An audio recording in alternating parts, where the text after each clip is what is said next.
Alright guys, welcome to ME Fly Tying.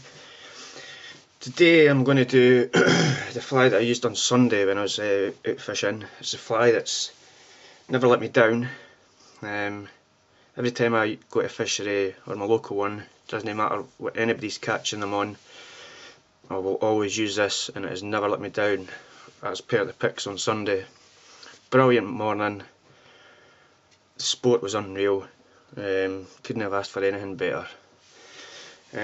So what is it? It's the Viva, but I've got two kinds. There's the normal standard Viva with the black wing, or I use a claret on the wing, and like I say, never let me down. So materials, I'll do the black one today. Just excuse the glove, I've got my eczema's flared up. I don't know if it's with all the excitement for Sunday, just find it easier to tie. So we've got black marabou for the wing, I've got some chartreuse marabou, but I have already cut the tail. I've got some medium silver wire, and I've got this stuff here. It's just black wool but thin, and this is what I tied for Sunday, and I find it better than the chenille for the Viva. It seems to just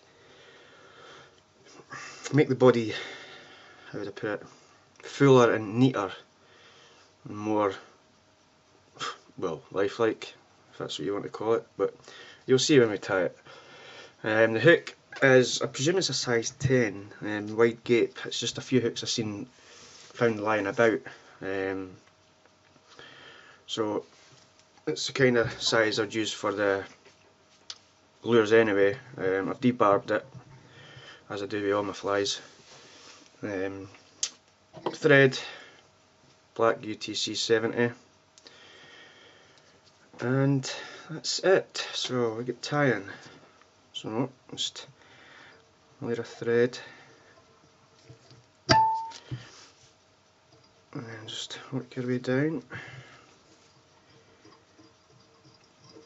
and just stop about before the barb. Now the tail, when you're pulling it off, you just stroke all the fibres up like that, as if when you're taking off wing slips or pheasant tail fibres for the PTN, pheasant tail nymph, and you just pull them off, or you can cut them.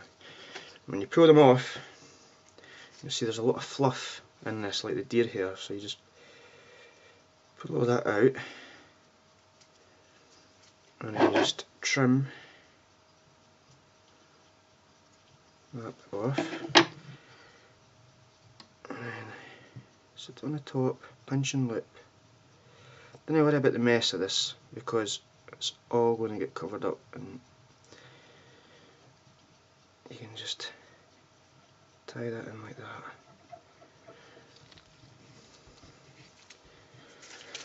Now, I probably will cut that tail a little bit. Just, it's up to yourself what length of tail you want.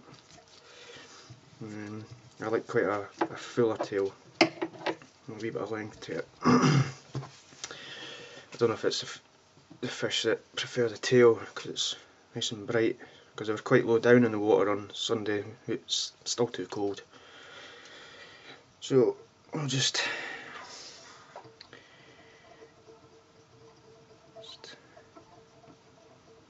try and taper that.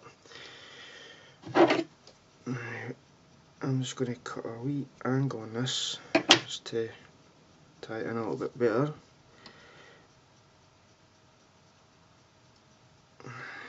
Sorry about this guys, this pain with the glove, but needs must. Just trim away that excess.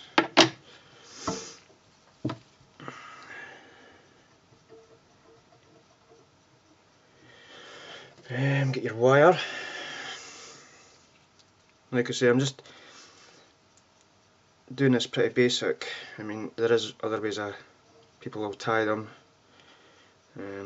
but as long as it's clear enough for you guys, then that's the main thing. Just do the same with your wire, hold it in at the side, and then just pull that wire back so it's no going past the eye of the hook. And if you've got a material clip, then you're better putting your loose materials in it. I've just got a new vise and I'm going to try and make a DIY material clip. So what to do is just hold them to the side, so you're tying it in at the side, and then that way you're keeping the body the same all the way back. Right, now just work yourself all the way back up and then stop a few mil before the eye of the hook.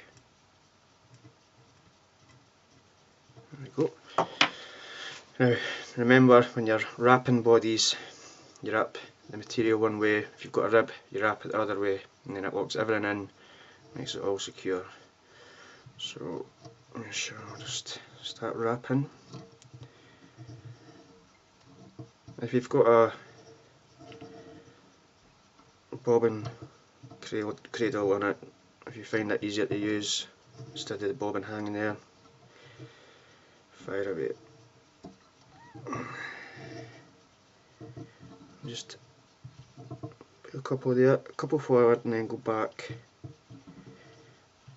so you're keeping it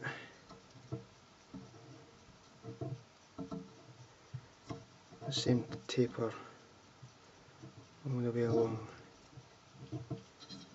Just keep going. One more, I think. Right. Put one more. Perfect. Just pull that to the side, keep it tight.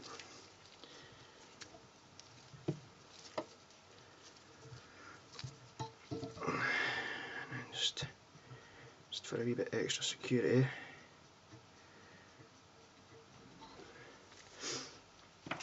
and then just cut off that waste piece.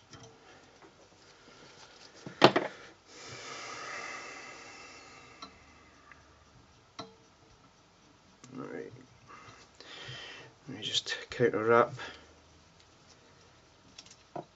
the other way.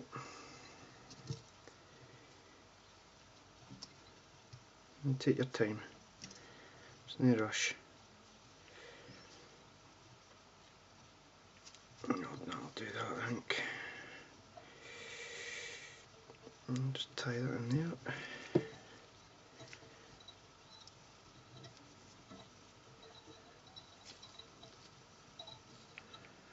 Pull it back, lock it in,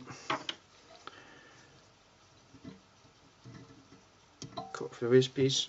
And remember, any waste pieces, just put in a tub, because you will always need something out of it. Right, so I've got the body, got the tail for the wing. Same again, select your fibres. I'm going to make it quite a bushy wing.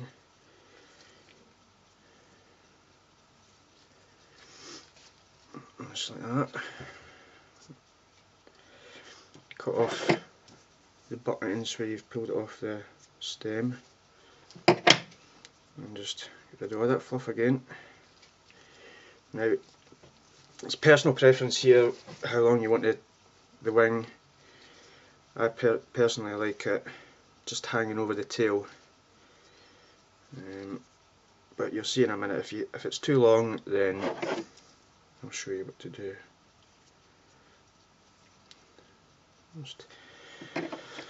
Right, so hold that in the top, keep it in, pinch these gloves, pinch, loop, tie that in.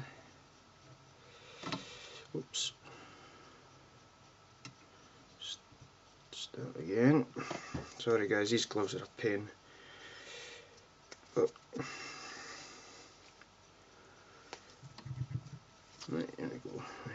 hold it on, pinch, lip, make sure all that's secure. Right, just get rid of that. There's blunt as well. Just waiting on new material, new tools come in, so just keep an eye on the Fishbook Island page. Loads of great new tools coming. And as soon as we've got them, they'll be up on the page.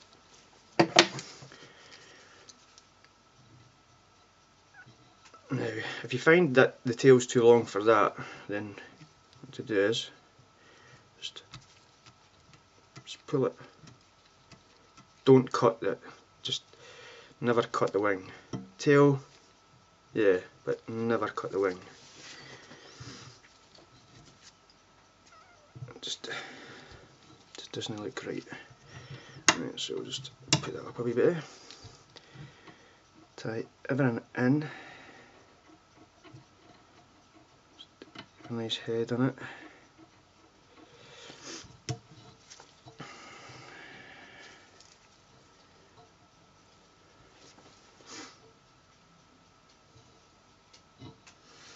And see, that's about the length of the tail that I like, and the wing just overhangs. So I'll just give it a wee whip.